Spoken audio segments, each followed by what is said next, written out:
I would like to personally welcome each of you to the Women in Leadership series today. Thank you all for coming.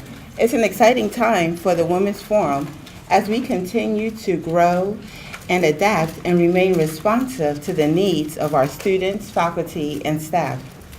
Our organization, the Women's Forum, is confronting a time of many changes.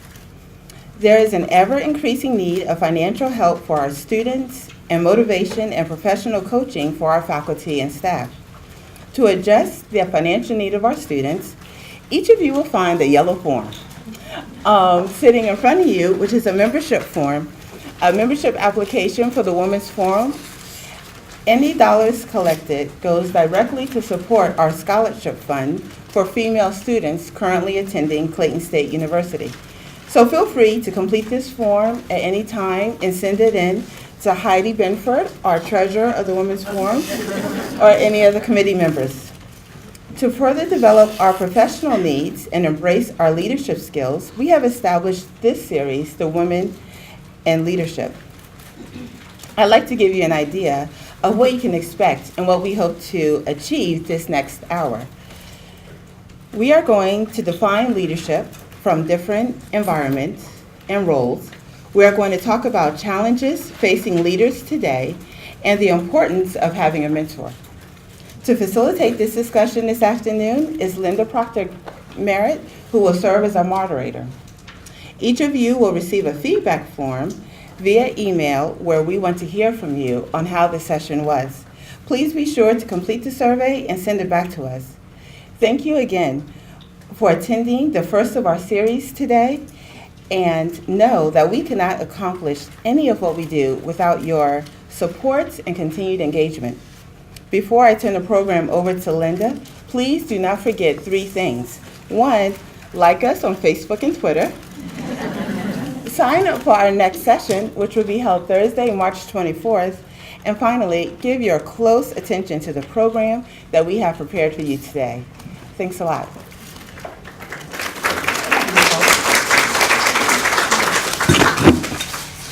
All right, thank you, Nicole. We are absolutely amazed by the show, and we thank you so much for the RSVPs that you've given to us, and we are excited about having you here. I actually have the opportunity of introducing the panelists and taking your questions from the audience, and we're hoping that you will utilize the colored index cards to jot your questions down. And Ms. Bridget McDonald, way back in the back there, she will get those questions for you so you don't have to stop eating, nor do you have to stand up at the mic. She will do all of that for you. So that's what Women in Leadership actually do. We work for you. So Krystle Carter, a graduate student here at Clayton State University, is currently earning her MBA with a concentration in human resource leadership.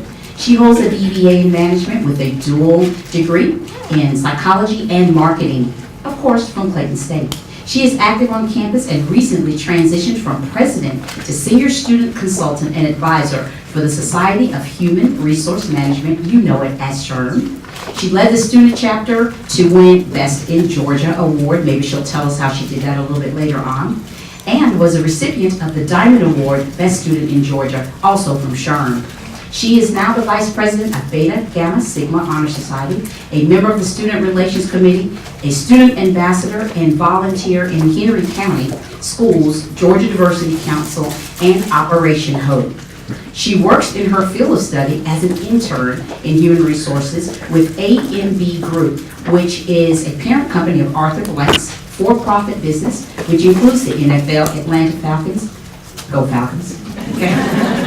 MLS Atlanta United, Mercedes-Benz Stadium, PGA Tour Superstores, Mountain Sky Guest Ranch, and AMB Family Foundation. She plans to earn a PhD in organizational behavior to become a business school professor. She was born in Hawaii and moved to Georgia about 7 years ago. She's now married, no children, but she has 2 dogs, one named Tyrone Pitbull and Coco Finnish Spitz. She enjoys shooting pool, whitewater rafting, and traveling. Her secret is to become a storm chaser. Give it up.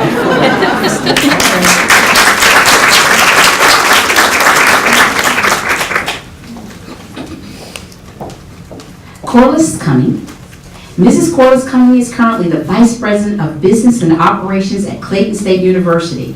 She is responsible for providing leadership and oversight for all functions related to operations, business and finance, facilities management, human resources, public safety, business and auxiliary service. How does she even have time to be here with us? Okay. She has also served in various roles in the University System of Georgia, including interim chancellor, chief operating officer, executive vice chancellor, a senior vice chancellor for support services. As interim chancellor, she was the chief executive officer of the state of Georgia, 35 public colleges and institutions with responsibilities for $4.6 billion, I didn't say million, billion dollars total system budget. From 1995 to 2000, Mrs. Cummings was an attorney with the Board of Regents, where she handled various transactions for the Regents System Office, university system, and institutions. She has had the opportunity to work closely with the Attorney General and serve as Assistant City Attorney for the City of Atlanta. She's a native of Atlanta. Cummings earned a Bachelor of Science degree in microbiology. I guess all that stuff that she does, she has to be micro about it, right? From the University of Georgia. She attended Washington University School of Law in St. Louis and earned her Juris Doctorate degree, cum laude, from University of Georgia. Ms. Cummings is the mother of two wonderful children, Corrick and Chandler. Give it up for Ms. Corlis Cummings. Dr. Lila Roberts, has served since 2008 in the role of Professor of Mathematics and Dean of College of Information and Mathematical Sciences for Clayton State University. Before coming here with us, she actually was on the staff, chair of the Department of Mathematics for Georgia College and State University in Milledgeville, and a faculty member at Georgia Southern University for 14 years in the Department of Mathematics and Computer Science. During her academic career, Dr. Roberts has been passionate advocate for those, of course, to effect intricate change in technology and teaching for those, of course, that would like to learn mathematics. She is interested in the exploration and the experimentation with emerging technologies. She is a member of the steering committee for the International Conference on Technology and Collegiate Mathematics and a member of the Mathematical Association of America. It would be easier to say MAA. Lila is the first of her family to graduate from college. She received her BS in Mathematics education from North Carolina State University in 1977 and taught high school mathematics in Virginia Beach and Norfolk for 6 years before enrolling into graduate school to earn her master's degree and her PhD in applied mathematics from Old Dominion University in 1986 and 1988 respectively. Give it up please for Dr. Roberts. So what we would like to do for you as you are enjoying your lunch, we're going to pose some questions to our panelists to get them started so that you, of course, can begin writing on the index cards that we've given you, and we'll get ready for the questions to be taken from the audience after this. So I would actually like to go to Dr. Roberts, if you will. As a dean, what we'd like to know is how do you stay motivated and how do you motivate your faculty in leadership? Well, it's. Can you hear me without the mic? Yeah. I have a teacher voice, so just let me know if you can't hear me. I usually project very well. It is a challenge to stay motivated sometimes. Another one of the questions that we're likely to be asked is what are some of the challenges that we have, and because of some of the challenges that we have, it is difficult at times to stay motivated. But I think particularly in my college that prepares students for high demand careers, and we have such excellent faculty members who are contributing to the student success. I think that we have so much potential that can drive our motivation to strive to be better and to prepare those students so that they have wonderful opportunities at high-paying careers. I'm particularly excited about some of the work that's being done in the mathematics department with respect to undergraduate research and trying to give opportunities for our students to go to professional conferences and actually show off what they have worked with their faculty members on. We also have a lot going on in terms of students working with computing. We have a very active faculty and students with the robotics around the metro area, not just here at Clayton State. We just had our Lego competition here, but we have students and faculty working with the middle schools in Clayton County and Fayette County, at least. I think there are other places that they're working as well. We have some faculty members who are working with cluster computing, which is really, when I was coming up, parallel computing was so astronomically expensive that very few people had an opportunity to explore this emerging technology. But we have faculty members actually building cluster computers for parallel processing with Raspberry Pis, which are $35 computers on a card. And so last year they built a 16-node computer, and now they have a 32-node, and they're working to build a 64-node parallel processor. So now our students have an opportunity to work with this high-powered computing at a very low cost. And so I think, the things that motivate me are the things that have high potential for Clayton State in terms of being recognized in emerging fields, and also the opportunities that we can prepare our students for. Well, it definitely sounds like she knows exactly what she's doing for us here. But I want to just kind of break that down just a little bit more. We noticed, of course, in your bio that you taught high school for 6 years before enrolling in graduate school. Right in the moment in those 6 years, please just share with us what motivated you to actually go get your degree in this field. Oh, to go back to school after? Yes. Right. I did not have a real satisfying experience teaching high school. And I would come home and of course you all know that high school teachers and public school teachers do a lot of their work after hours. And so I came home and complained about, I don't want to have to call the parents tonight and so forth. And my husband said, well, why don't you just go back to school? And so I said, well, maybe I will. He had a PhD in geography and was teaching at Old Dominion at the time.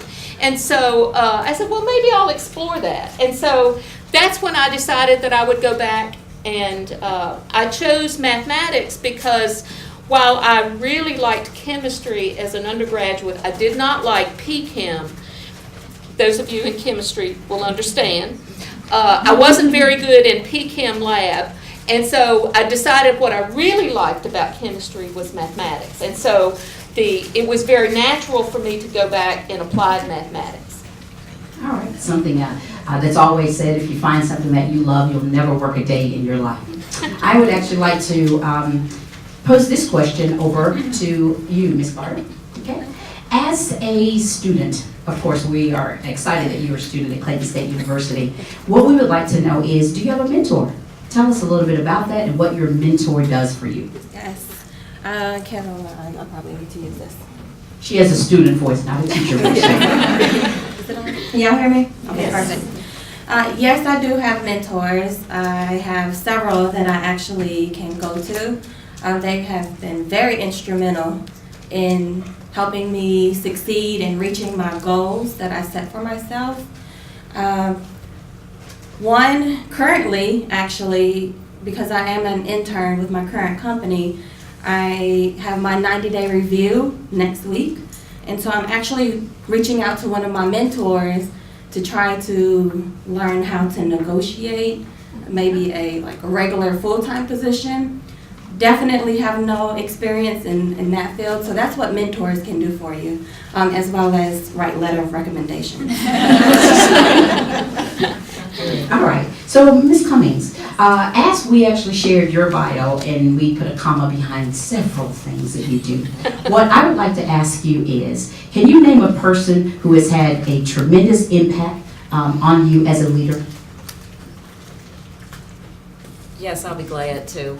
And actually, I see quite a few individuals that I work with in here. They always know that I have multi-part answers, and so regretfully, this will be another one. I can't just name one person, because for me, it literally starts with my parents and growing up and the way that they raised me and my brothers and sisters and I. I also think coming through school, dealing with teachers and those that supported me.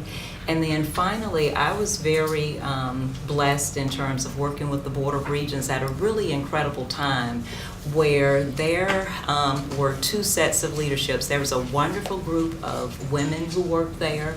Lindsay DeRoche was the Vice Chancellor for Capital Resources at the time, the first woman in the state to have held that position, so being able to work with her. And then finally, I would also add the former Chancellor Steve Porch.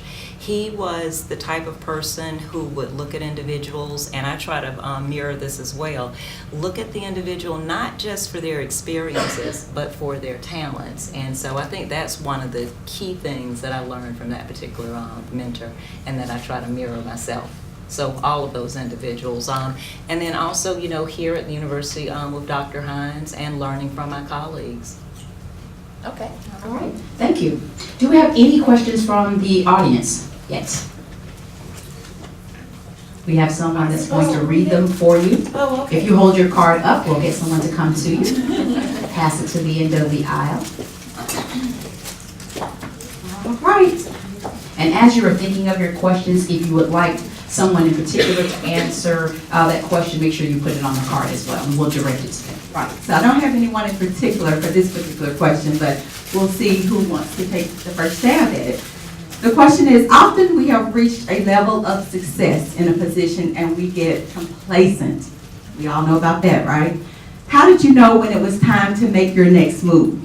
I would think that Krystle is not quite there yet, so Dr. Roberts, if you'd like to start. That's kind of a difficult question. Sometimes you get to the point where you have to look at what is around you and what is accomplished, and you look to the future. What else can we do here? And I've always been in the situation that I kind of knew in my heart when it was time to look around for other opportunities. When I was at Georgia Southern, I spent my last year as interim department chair for the math and computer science department. And I had already started to look around for leadership opportunities. I had been a faculty member there for 13 years and then spent a year as acting chair. And I enjoyed the acting chair position and would have been happy to stay at Georgia Southern in that role, but they were changing deans, and the new dean offered me a 3-year stint as interim department chair, and I said, I don't think I want to do that. And then I had the opportunity to go to Georgia College, and there, when I had been there for 5 years, again, we were changing leadership. My dean had moved on to a provost position. She actually was a wonderful mentor to me and still is. And at that point, the math department had really come a long way. We had grown. And I got to the point where I thought, I want to leave at a time when I can leave things in better shape than they were when I got there. And so it was a good time for me to look to advance, and here I am now at Clayton State, and I feel like we have really a lot of things left to do here. So and so I kind of have always known. Okay, thank you so much, Dr. Roberts. Ms. Cummings, I'd love to hear your answer to that. You have quite a stellar resume, and so we would love to hear your answer to that question. How do you know, how do you get to a point where feel complacent and you want to move to the next level? What do you do when you get a little antsy about that? Well, I think the first thing, and Dean Roberts kind of alluded to this, is you have to know yourself and be willing to ask those hard questions and not be afraid of change. It's easy to get, complacent and get very familiar with either a job or a particular role. But don't be, well, let me put it this way. You can be scared and a little afraid, but don't let that stop you from moving to the next level. Realize that all of us can, have those types of concerns. I think the other thing, I actually transitioned from being a litigator and products liability attorney. And one of the things that had happened for me was I felt as though I wasn't helping build or create things. I was with a great law firm. We went in to win the cases, and I think you all know me. I was going to win. And I stopped feeling like it was something that I was successful that way, but it wasn't really meeting that internal need for me. And so I really asked those hard questions and said, you know what, it's time for me to move on and do something else, because I'd rather be building and creating and contributing to someone else's success in another way other than just the pocketbook. So, being true to yourself and asking yourself those hard questions. Great answer. Sure, go ahead, Krystle. I do have a question for you also from a faculty member, but go ahead if you have something to contribute. Yes, from a student's perspective, I graduated with my undergrad last spring here, and I was working in an HR intern at a local government, and they offered me a full-time position making $42,000. I was like, wow, okay, look at my undergrad. However, I saw my coworkers very complacent, and that kind of feared me in a sense. I was like, I don't think this is what I see my future as. So I started researching and looking out there, and just lo and behold, one of my ultimate companies to work for, the Falcons, had an HR internship position. It's like, well, I already got my degree. Do I really want to take another internship? But just like you said, it is kind of fearful, it's scary, but you have to evaluate your goals and what you want to do and their values in that particular company. They always, Arthur Blank is very big in giving back to the community and has just really amazing and awesome values to live by. He lives it, all of his direct reports live it, interns live it, so that was one of the reasons on why I transitioned into another internship versus taking that full-time position at a local government. That is an outstanding example for our students, Krystle. But we do have one more question before you get back started, Linda. I have a question from a faculty member to you, Krystle, and they want to know, how can they encourage students to approach them for mentoring, and how did you choose your mentors, and what did you say to them? It's a very good question. It's more how to encourage students to ask for mentors. I necessarily didn't straightforward and come out and ask. It was more building a relationship with them, and then eventually it just kind of found its way there. I guess with them, with Dr. Thompson and Dr. Prieto, business professors, they have a very open door policy where you can come in, you can talk about anything. So that was definitely helpful and useful for me as a student, especially when you have like group projects. You have those hard, difficult group members. But so them just being able to be open and I guess give me not necessarily their perspective, but in turn asking me questions so I can figure out those answers myself, if that makes sense. So I don't know if I answered that question or not. Okay, well, I am more than sure that what you were actually saying is one of those things that the professors and students, of course, can relate to in terms of knowing that needing a mentor and you getting one, of course, is absolutely important. So what do you feel is the biggest challenge facing leaders in your environment, Mrs. Corlis? Well, I guess The first thing I'll say is financial resources. With leadership, I think that you want to try to give everyone the resources they need in order to be successful. Luckily, we're all coming out of the Great Recession, but the amount of dollars that are available definitely is limited. So that would be the first thing, would be financial resources. I think the second thing I would point to is the motivation, keeping that motivation level, even though you may not necessarily have everything that you need.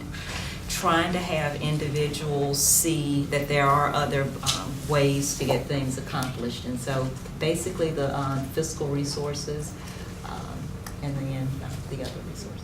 Okay. All right, Bridget from the audience. Yes, I literally have this same question 5 times. So everybody wants to know this from each of you. So we'll start with Dr. Roberts here. The question is, how do you maintain work-life balance?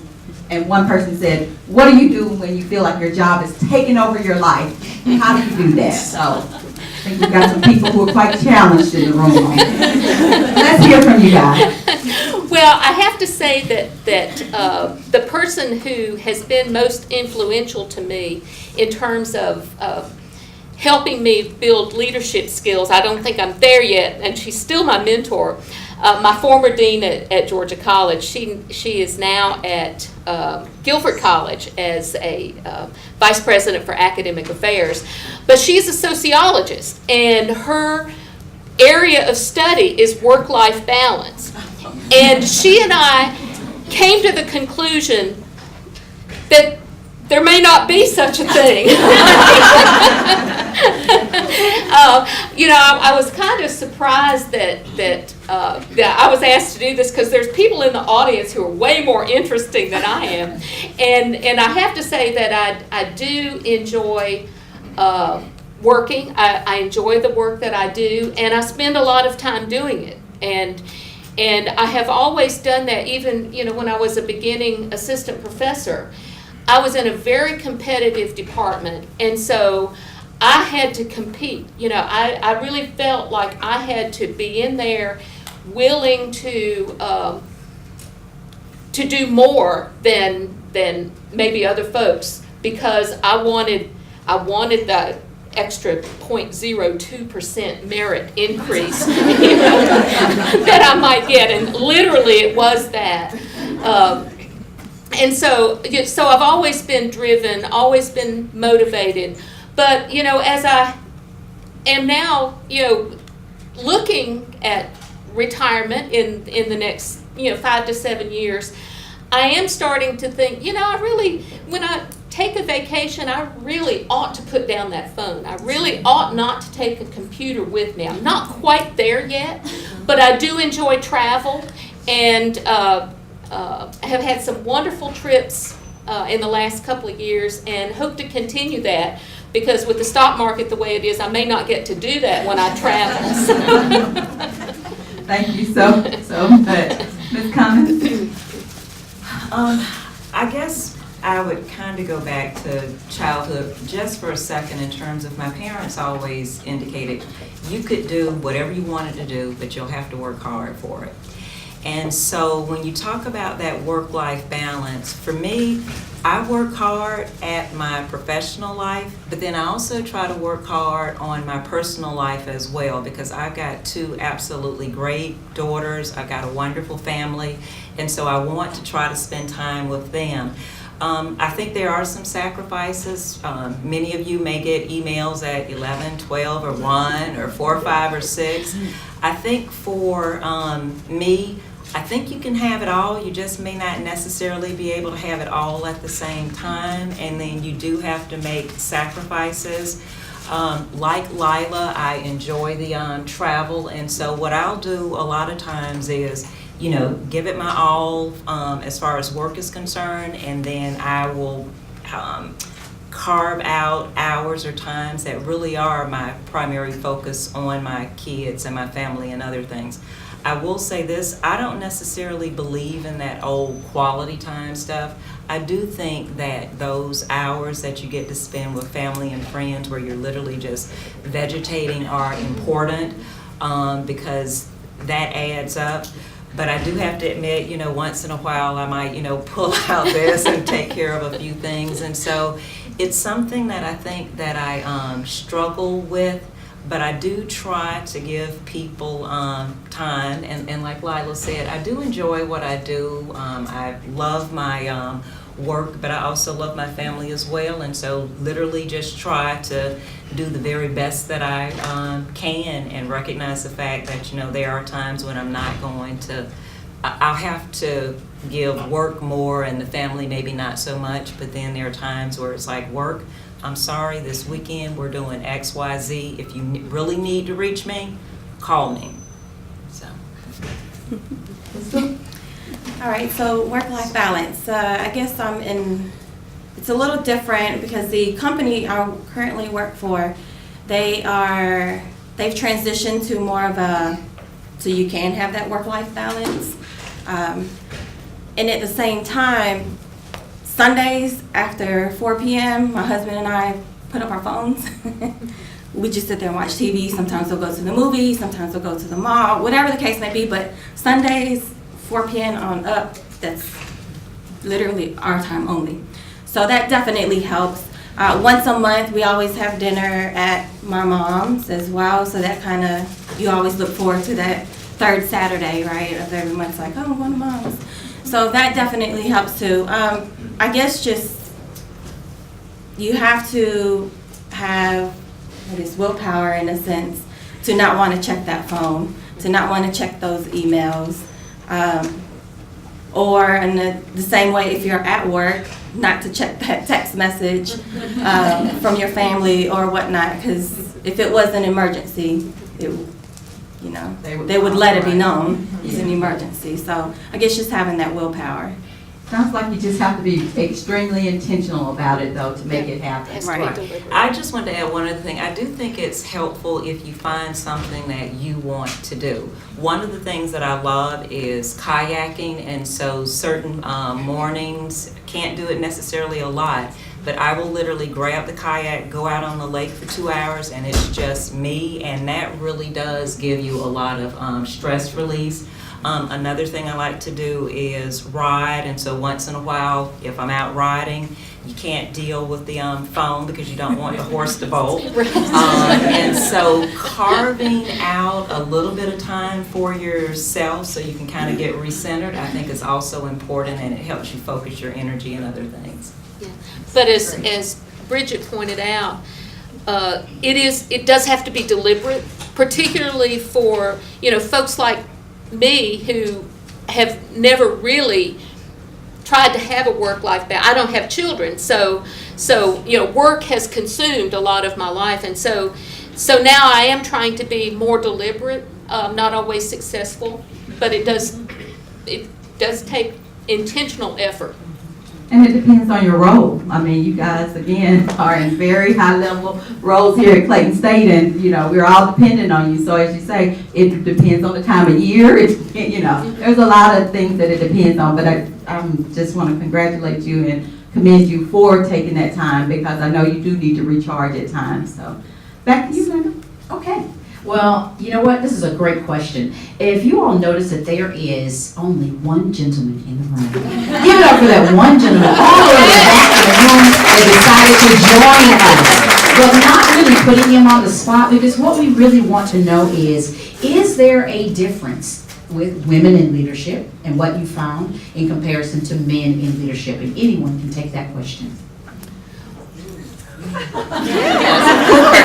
Okay, and we the women want to hear about it. I'm sure that one gentleman wants to know too. Well, I just have to say that, as in my background, and this may be, my generation, I'm in a field that is underrepresented for women, but I have to say that some of the people who have been most influential for me have been men. And starting with my high school chemistry teacher, he actually took me in as a mentee, and we did experiments together. We made salt one afternoon, which was awesomely exciting. And What's then included in salt besides salt? sodium and chlorine. And yeah, and they're both very explosive. It was just so tremendously exciting.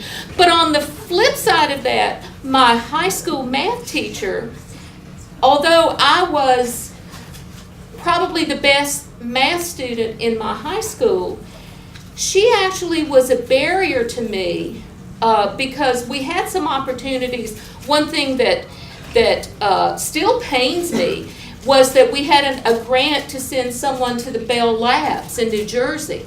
And I had never been out of the state of North Carolina. And so I thought, oh, this may be an opportunity for me. But she didn't choose me. And the reason she didn't choose me was because she knew how poor my family was. And so it was not likely that I would be going to college. And this I overheard someone say, well, she's just going to get married and have kids.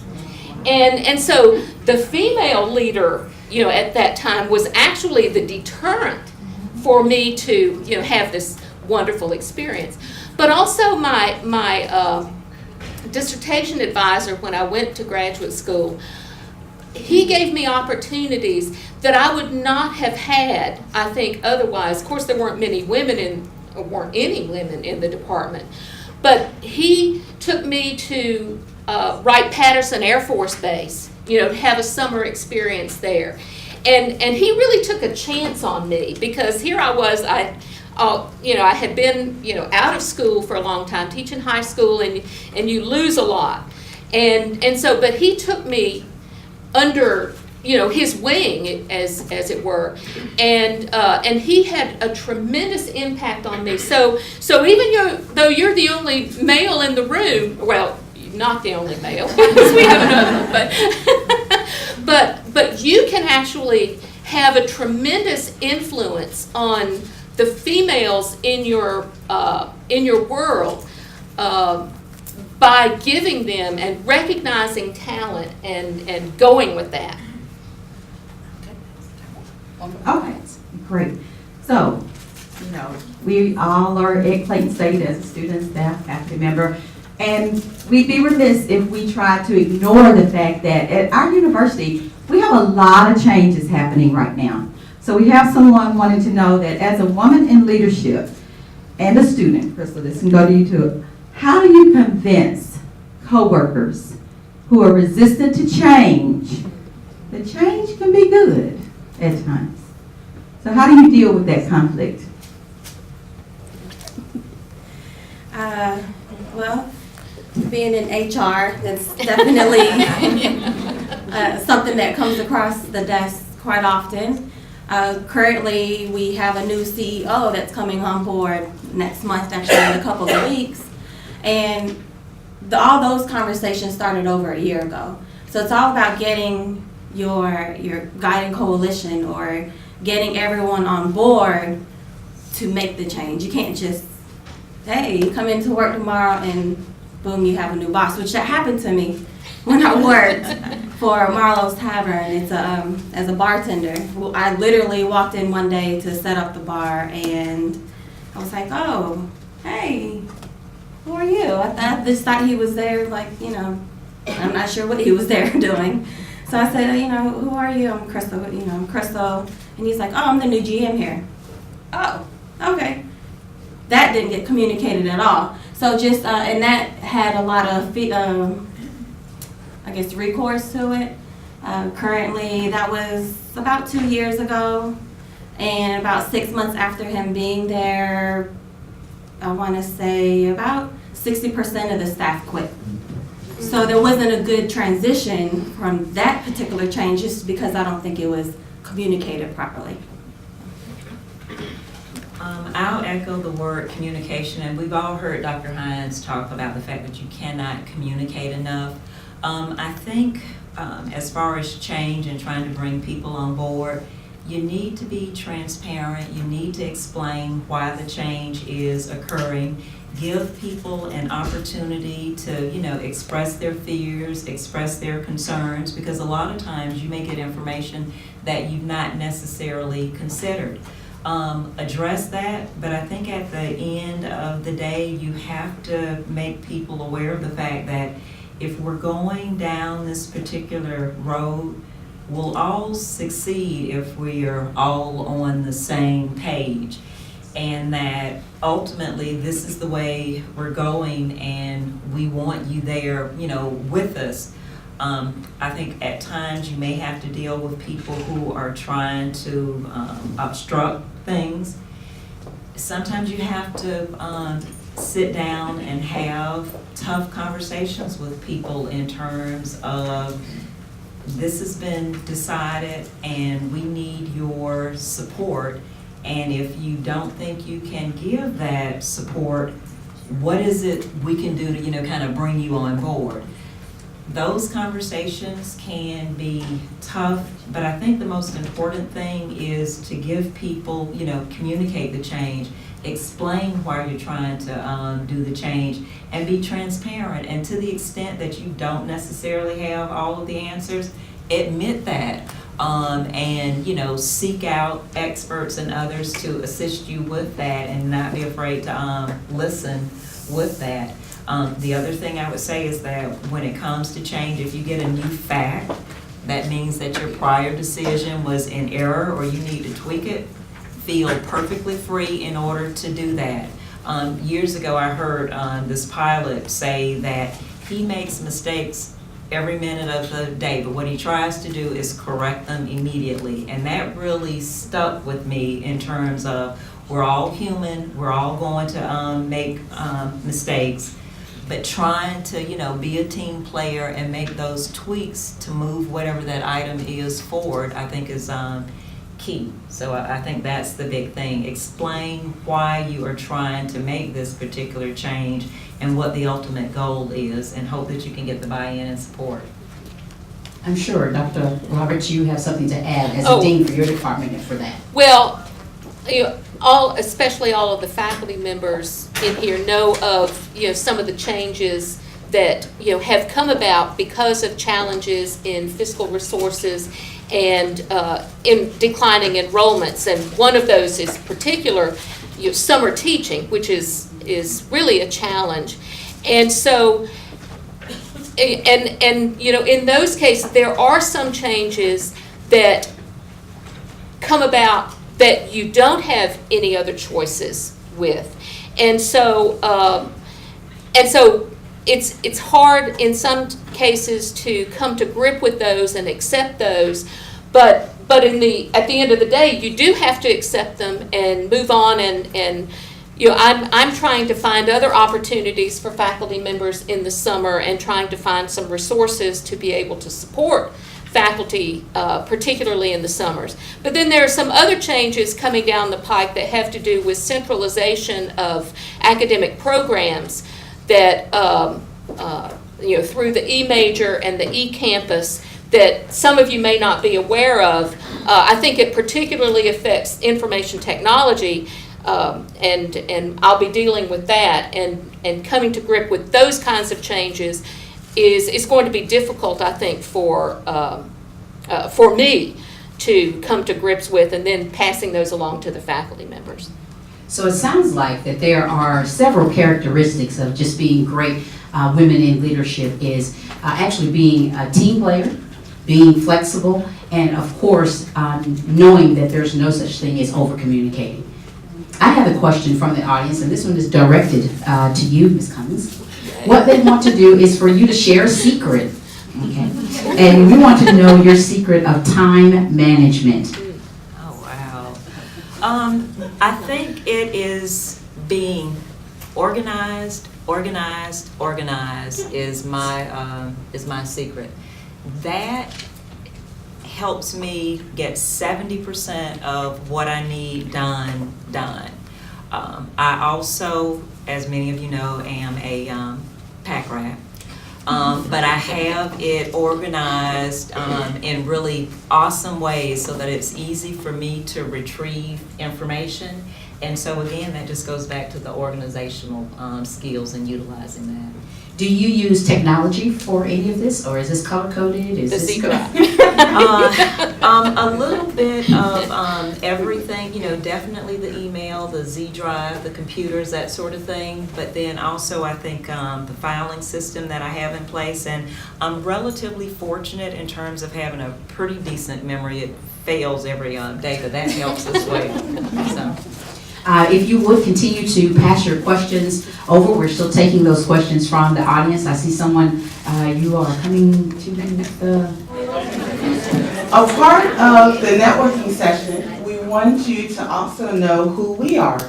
The committee that's working towards this whole Women in Leadership series, because you can't always turn to your left to meet us.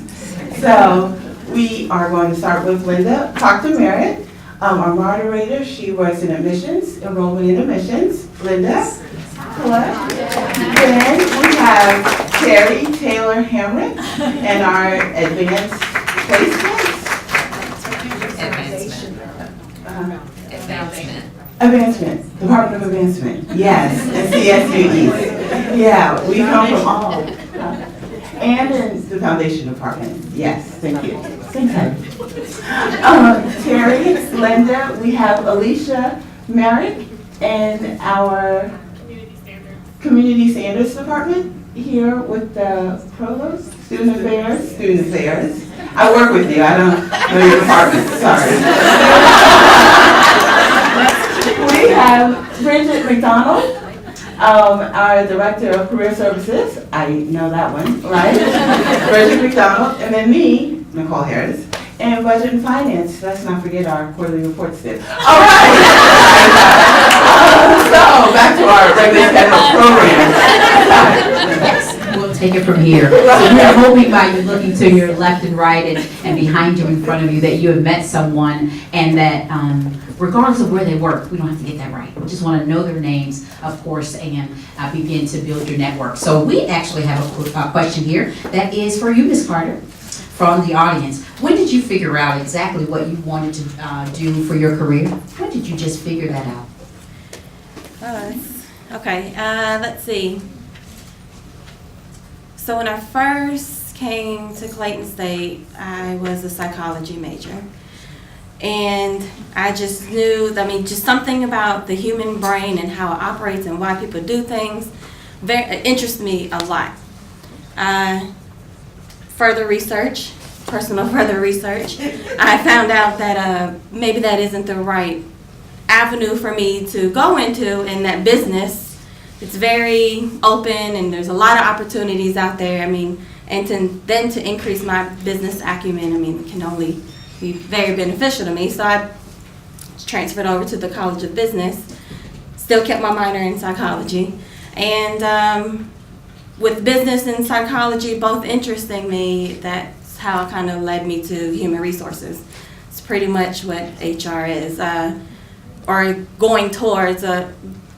Back in the 80s, and from what I hear, 70s, 80s, it was more of compliance. You have to, abide by these laws, but now it's more employee-centered, employee-focused. So that's kind of how I found my way into HR. Well, we thank you so much for being willing to take care of the humans. So, back to you, Bridget. Okay, great. Well, here's a question that we coach our students on all the time for interviewing, so get ready. It's a tough one, okay? All right, it says, were you ever asked to do something that you were conflicted with because it did not match your core values? What was it, and how did you handle that situation? This is the back and relax. Think about it for a moment. We'll start with Ms. Cummings. Oh, thank you. We'll run out of time before we get to... Wow. That is really a hard question with my core values.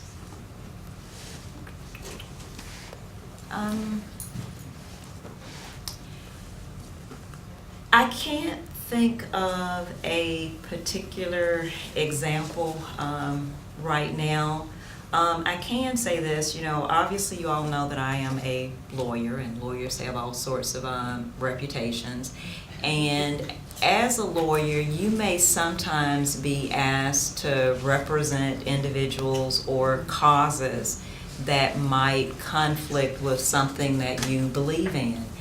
And I think for me, in those instances, what I've had to do is, if I'm going to say yes to the representation, I have to realize that that particular individual or person is entitled to the same, rights as everyone else, and do my very best for them, even though it might not be, something that I would necessarily be supportive of.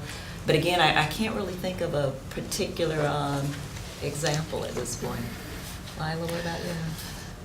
Well, the short answer to your question is yes. I have been faced with a situation where I was asked to do something, and I was conflicted.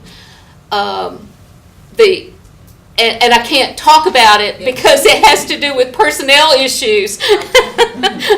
But any time that I'm asked to do something that I feel adversely affects a particular individual or a group of individuals, then that gives me pause. But sometimes, when you are in a position and you have a supervisor who is telling you that you need to do this thing, even if it's something that you really, don't want to do, you may not be in a position to say, I can't do that, or, I won't do that, because your position is at risk. I would say that if it were illegal or something that an audit will get me in trouble with, I will say no, and take the risk.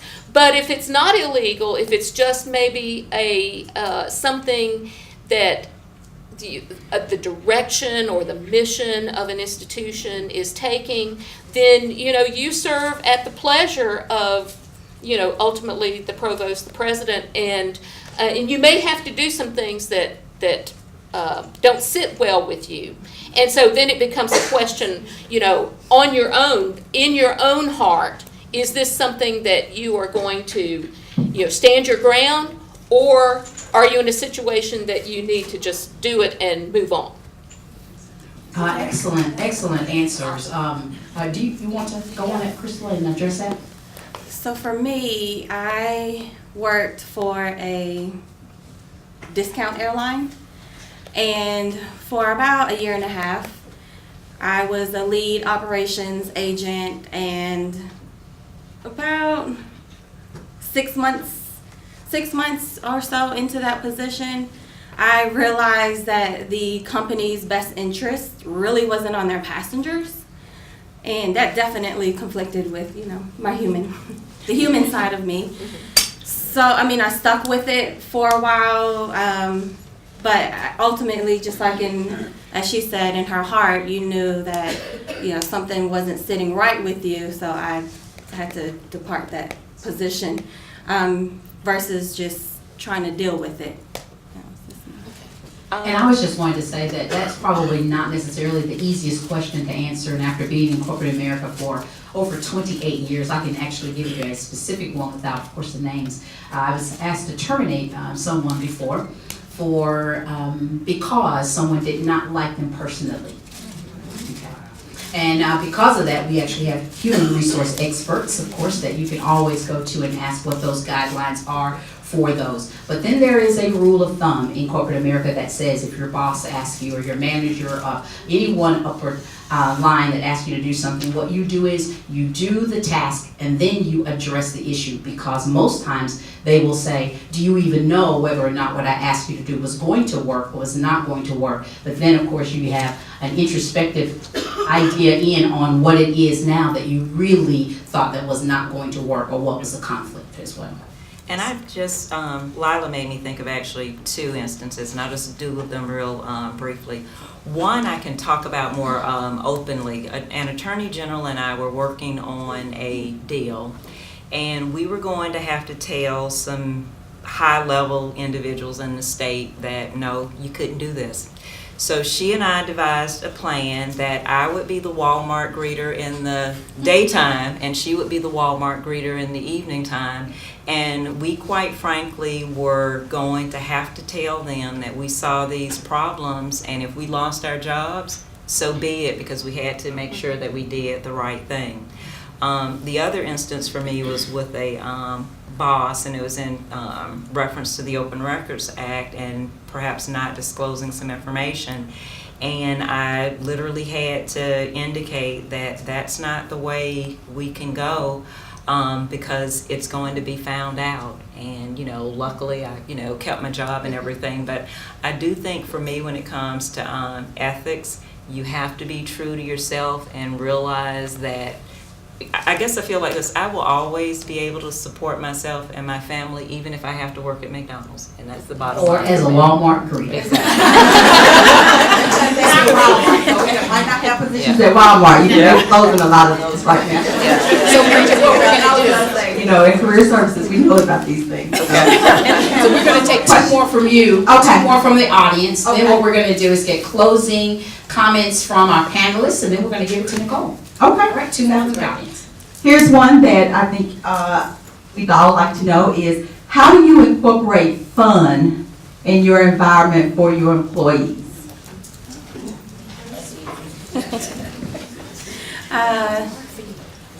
How we even though I'm an intern, right? They make me feel like I'm one of them. We have like a group text going on, me and my other coworkers. But it's being able to just, I don't want to sound like this, but on firm time, to maybe watch a funny YouTube video or whatever the case, play like little pranks like I'm my boss, which is, being one of my coworkers, we just put like clear tape going across her office door, and when she came in, she was like, ha ha ha ha. So I mean, just doing like little things, just fun little things that's not harmful in a sense. And then we actually have our team building outing, and we're going to one of those mystery rooms, or one of those rooms that you have to work together in order to get out. So that'll be pretty interesting. So.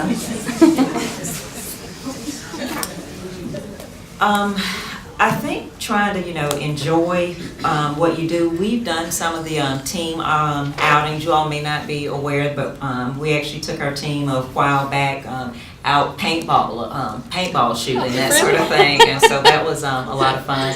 And then I think in the day, if you can, just, take a few moments to ask about, well, what did you do that past evening? What are you going to do that weekend? That sort of thing. But I do think it's important to try to do some planned activities as well. Well, Nancy could probably answer this better than me. we probably don't have as much fun as we'd like to, but we do share cat videos every once in a while. And sometimes we go out to lunch and. Okay, cat videos. All right. Last question, but I love this question, so I don't know whose question this is, but it is, as a leader in various jobs and stages in your career, what are some of your personal mottos of life's purpose statements that you use or revisit in your career on a daily basis? Well, let me just say this. Because that is such a great question, and it is your personal motto, why don't you actually give us that motto incorporated with what you'd like for us to walk away with as well? That's good. Deer in the headlights. Well, I'll go ahead and start in the context of a closing statement and what you can have to walk away with. One of the things that my former dean, who's very dear to me, impressed upon me, and I think that I use that and think about that so many times since I've been here, is to grow your own. And I say that in the context of, if you want to progress in your career and you maybe there's some educational thing that you want to do, or maybe an opportunity, a professional development opportunity that you want to take, don't be afraid to ask for it. I know in my situation, I feel very strongly that the best talent that you can have are those people who are with you. And I've been able to give opportunities for faculty members to go back and get their terminal degree. And we've had to suffer because of it, because one time I lost a line in that because the person actually was being paid. So we had to scramble some. This was at Georgia College. And so don't be afraid to ask for opportunities to progress in your career, because I think most supervisors very much want you to be engaged in professional development and to have opportunities to grow in your profession, in your career, and just don't be afraid to ask for it. I would definitely echo what Lila just said. The other thing I would say is that realize that not only can you be a leader here at work, but you can also be a leader out in your community and in other avenues. Take those skills and those opportunities and bring them here to work and utilize them. Don't be afraid for volunteering to help with things, and those things can quite often be something that you don't necessarily have experience with, but you may have the talent for. Because I know for me personally, an individual will share that with me, and the next thing you know, they are either with me in some meeting, a cabinet meeting, they're in front of admin council doing a presentation. And so again, don't be afraid of using those talents that you have in order to progress. So I guess my closing statement is kind of simple. It's just be intentional, just be yourself, be understanding in the sense of everyone is unique, so they may not do things your way, however the task will get done, most likely. And be flexible and open as a leader. That's pretty much my parting thoughts on how to become a leader. Also, set goals, but not only setting them, actually creating a plan to reach those goals. And once you reach those goals, set more goals and continuously do it. Because it feels really good once you reach an accomplishment and you feel that feeling, oh, the undergrad 4 years. Let me tell you, the master's program is a lot more. It's easier in a sense, but it's not. So just be intentional. I think that would be my parting thought. Okay, and since you actually wanted and challenged me to go first, and I did not, one of the things that I realized early on in my career is that everything that we do is for people. And so when you, of course, decide that you are going to work well with people, I have a quote, and it is in the Library of Congress, and it is, nothing ever goes wrong, it just simply changes. And so as long as we are flexible and we love people, we are in leadership.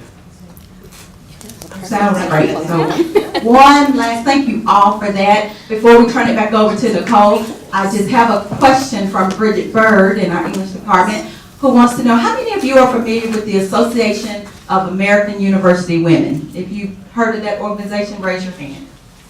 Okay, so a lot of people who are not, Bridget. Bridget was wanting to know if we are interested in starting that at Clayton State. Now, she doesn't want to lead it, okay? All the information about it. And it's, again, an opportunity for leadership. It would be something obviously new at Clayton State University. So if you're willing to engage with Bridget, of course, we know we can find her on our address book, but raise your hand again, Bridget. You're welcome to network with her after this session to have that conversation. Thank you guys so much. We'll toss it back over to Nicole for our closing. Thanks, Bridget. So Gosh, what a great afternoon. That was a good lunch. Can we give our panelists a round of applause?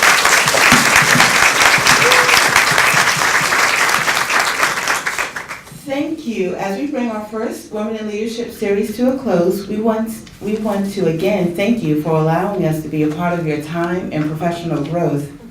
We believe in the importance of promoting networking and mentorship among our staff, faculty, and students. And we look forward to continuing this conversation on Thursday, March 24th, under the topic, How Women Lead, 8 Essential Strategies. With that, we're going to close our program, but I would like to present our panelists with 3 parting gifts. With a parting gift, right. And thank you guys. You guys have to stay to watch, but thanks for coming.